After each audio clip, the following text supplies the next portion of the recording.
الحمدللہ وحدہ والصلاة والسلام علی خاتم الانبیاء والمرسلین اما بعد فاعوذ باللہ من الشیطان الرجیم بسم اللہ الرحمن الرحیم۔ میرے انتہائی عزیز ناظرین و سامعین، السلام علیکم ورحمۃ اللہ وبرکاتہ۔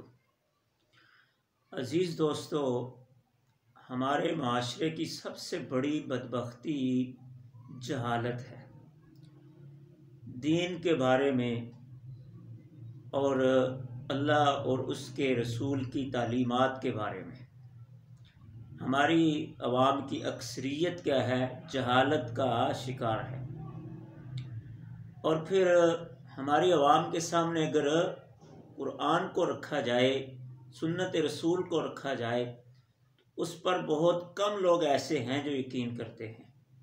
لیکن اگر ان کو قصے کہانیاں سنائی جائیں، جھوٹی کرامتیں بیان کی جائیں، تو ان کو وہ بڑی خوش دلی کے ساتھ اور بڑی خوشی کے ساتھ کیا ہے وہ قبول کرتے ہیں، اور ان پر کیا ہے پکا یقین بھی رکھتے ہیں۔ تو یاد رکھیے، معجزہ اور کرامت جو ہوتی ہے یہ نبی یا ولی کے اختیار میں نہیں ہوتی چیزیں۔ معجزہ اور کرامت خالصتاً اللہ کا فعل ہوتا ہے۔ معجزہ نبی کے ہاتھ پہ ظاہر ہوتا ہے اور ولی کے ہاتھ پہ کرامت ظاہر ہوتی ہے، لیکن اللہ کے چاہنے سے نبی اور ولی اپنے چاہنے سے جب وہ چاہیں کہ معجزہ یا کرامت کا کیا ہے اپنے ہاتھ پر ظہور کر دیں، ایسا نہیں ہو سکتا۔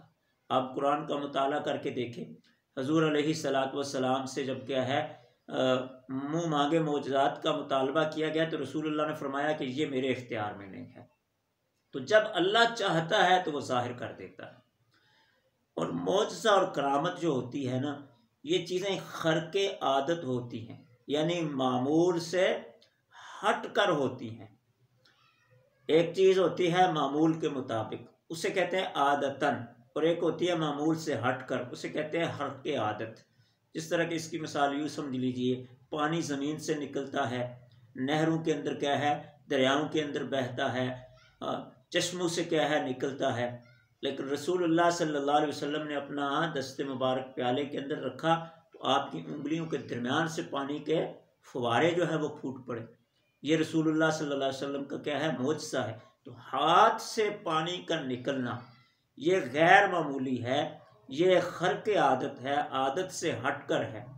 جس طرح پیر صاحب نے بھی کہا کہ کرامت اس کو کہتے ہیں جو سمجھ سے باہر ہو۔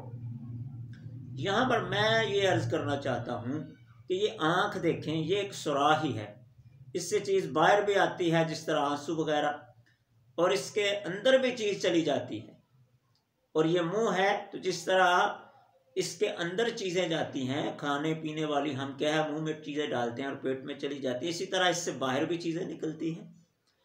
تو آنکھ سے اگر کوئی چیز نکلے یا منہ سے کوئی چیز نکلے تو یہ وہم اور یہ شبہ آ سکتا ہے کہ شاید پہلے سے ڈالی ہو، اسی کو باہر نکالا ہو۔ جس طرح کے اعتراضات بھی ہو رہے ہیں کہ بھائی یہ میجک ہوتی ہے، یہ ایک ٹرک ہے کہ پہلے چیزیں اندر ڈالی جاتی ہیں اور پھر انہی کو باہر نکالا جاتا ہے۔ تو اگر کرامت کا ہی ظہور کرنا ہے تو جس طرح جنات کیا ہے اور جادو کے ذریعے انسان کے جسم میں کیا ہے چینیں یا کیلیں یا بلڈ وغیرہ داخل کیے جاتے ہیں، تو بجائے ان کو منہ سے نکالنے یا آنکھ سے نکالنے کے گال سے نکال دیں، ماتھے سے نکال دیں۔ کسی انسان کے جسم میں اگر جنات یا جادو کے ذریعے کیل داخل کیے گئے ہیں جس سے اس کی طبیعت اور صحت خراب ہے، پھر اس کا کیا ہے اس کا گال پھٹے اس طرح اور وہ ساری چیزیں باہر آ جائیں، جس پر کیا ہے نہ کسی کو شبہ ہوگا، نہ کسی کو اعتراض ہوگا، نہ کوئی سوال اٹھے گا، یا ماتھا پھٹ پڑے اور وہ چیزیں ساری باہر آئیں اور ماتھا دوبارہ کیا ہے اسی طرح صحیح سالم بن جائے، یا سینہ پھٹے اور وہ ساری چیزیں باہر آئیں اور سینہ دوبارہ بند ہو جائے۔ جس طرح حضرت صالح علیہ السلام سے کیا ہے مطالبہ کیا گیا اونٹنی کا، تو پہاڑ کا دامن پھٹا، اندر سے اونٹنی زندہ برآمد ہوئی، اس نے بچے کو جنم دیا، اور جب قوم صالح نے اس اونٹنی کو قتل کیا تو اس کا بچہ اسی پہاڑ کے اندر دوبارہ غائب ہو گیا۔ تو اگر کرامت کے ذریعے ہی اپنا لوہا منوانا ہے تو پھر کیا ہے کرامت کا ظہور تو پھر اس طرح ہونا چاہیے نا جس پر کیا ہے کوئی شبہ نہ کر سکے، کوئی کیا ہے سوال تک نہ اٹھا سکے۔ تو جب ایسی کرامت کوئی بھی آج کا کوئی پیر یا ولی کیا ہے وہ ظاہر نہیں کر سکتا اور کر بھی نہیں سکتا، اس لیے کہ کرامت یہ کیا ہے اللہ کا فعل ہے اور اللہ کے چاہنے سے ہوتی ہیں۔ تو اس سے یہ بات سمجھ لیجئے کہ اس طرح کی چیزیں دکھا کر کیا ہے اپنی ولایت نہیں منوائی جا سکتی۔ ولایت منوانے کے لیے کیا ہے سنت رسول ہے، کہ جو بندہ کیا ہے سنت کے مطابق اپنی زندگی گزارتا ہے۔ جس طرح کہ قرآن کے اندر جہاں اولیاء کا تذکرہ ہے سورہ یونس کے اندر کہ الا ان اولیاء اللہ لا خوف علیہم ولا هم یحزنون، تو وہاں پر اگلی ہی آیت میں اللہ نے اولیاء کا تعارف کروایا کہ وہ اولیاء کون ہیں، الذین آمنوا وکانوا یتقون، کہ جن کے پاس دو چیزیں ہوں، ایمان اور تقوی، کہ اگر ان کے پاس ایمان اور تقوی کی دولت موجود ہے تو وہ اللہ کے ولی ہیں۔